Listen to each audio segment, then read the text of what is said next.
The widow placed her final coin on the merchant's table. It was the last money she had for herself and her hungry son. The merchant looked at the coin, looked at the small grain sack beside him, and quietly placed a false weight on the scale. Jesus saw everything, but instead of exposing the merchant in front of the crowded marketplace, he said nothing. And before that night ended, the same widow would be standing outside the merchant's collapsing storehouse, deciding whether the man who had cheated her was worth saving. The merchant's name was Darius. His grain shop stood in the busiest part of the village market, where farmers arrived before sunrise and poor families waited in long lines for flour and barley. From a distance, Darius appeared honest. His scales were polished, his grain sacks were neatly arranged, and he always smiled when wealthy customers entered. But beneath the counter, hidden behind a wooden panel, he kept several false weights. They looked almost identical to the real ones, but they allowed him to give poor customers less grain while charging them the full price. Darius told himself that everyone in the market cheated a little. He said it was simply the price of becoming successful. And whenever guilt entered his mind, he looked at his full storehouse and convinced himself that wealth was proof that God had blessed him. That morning, a widow named Miriam entered the market holding her young son's hand. Her husband had died the previous winter, and since then she had survived by washing clothes and repairing fishing nets. But work had been scarce, and the small coin hidden inside her palm was all she had left. Her son looked at the open sacks of grain and whispered, "Mother, will we have bread tonight?" Miriam forced a smile. "Yes, we will have enough." She reached Darius's counter and placed her final coin before him. "Please give me whatever this can buy."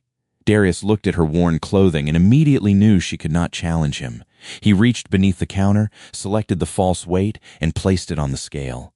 Then he poured a small amount of grain into a cloth bag. Miriam looked at the bag and frowned. "That is less than you gave the woman before me." Darius did not look into her eyes. Then perhaps she had more money. "This is my final coin," Miriam said quietly. "My son has not eaten since yesterday." Several customers turned toward them. Darius felt their eyes and became irritated. "The scale does not care about your sadness," he replied. "Take the grain or leave it." Miriam picked up the small bag. She wanted to argue, but hunger had already taken too much of her strength. She turned away with her son and disappeared into the crowd. Only then did Darius notice Jesus standing near the entrance of the market. Jesus had watched the coin change hands. He had seen Darius reach beneath the counter. And he had seen the shame Darius tried to hide when Miriam walked away. Darius expected Jesus to expose him. He prepared an excuse and placed his hand over the hidden compartment. But Jesus only asked, "Do your scales measure grain, or do they measure the man you are becoming?" Darius forced a laugh.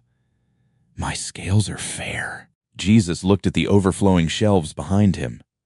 "Then why does everything you gain make you more afraid of losing it?" Darius's smile disappeared. Before he could answer, another wealthy customer arrived. Darius turned away and began discussing prices as though the conversation had never happened. When he looked back, Jesus was gone. Throughout the day, the question remained in Darius's mind. Each time he touched the false weight, he remembered Jesus' eyes. But instead of changing, he worked faster.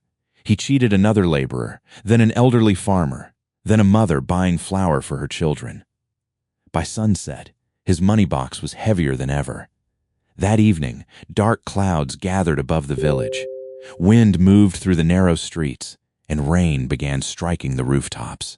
Darius ordered his workers to carry every remaining grain sack into his private storehouse. One worker examined the wooden ceiling beams and said, "There is too much weight on the upper platform. We should leave some sacks here." Darius shook his head. "Nothing stays where thieves can reach it, but the wood is old. The grain is mine," Darius replied. "Move all of it." The workers obeyed. Sack after sack was stacked inside the building until the upper platform bent beneath the weight. Darius locked the door himself and placed the key beneath his robe. Late that night, he returned alone to count his inventory.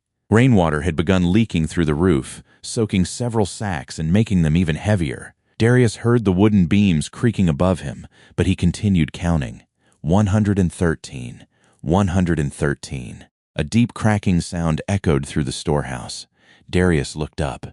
Dust drifted from the ceiling. Another beam split, and several grain sacks fell across the doorway. Darius rushed toward the exit, but the path was blocked.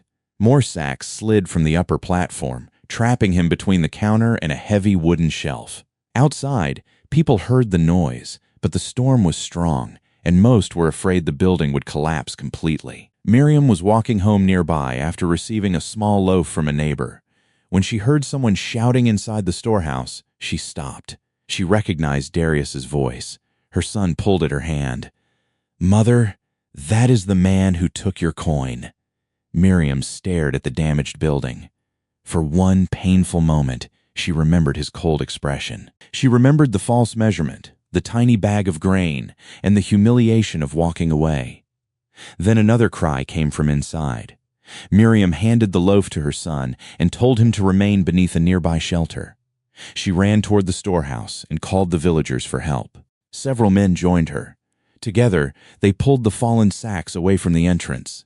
Miriam crawled through the narrow opening and found Darius beneath the broken shelf, frightened but conscious. When he saw her, confusion covered his face. "You?" he whispered. Miriam lifted one side of the shelf while the villagers pulled him free. Moments later, they carried Darius outside, just before part of the upper platform collapsed beneath the soaked grain. Darius lay in the rain, breathing heavily. Then he saw Jesus standing among the villagers. Jesus looked toward Miriam, who was checking whether Darius was injured. Then he asked, "When mercy came to your door, why did it look like the person you harmed?"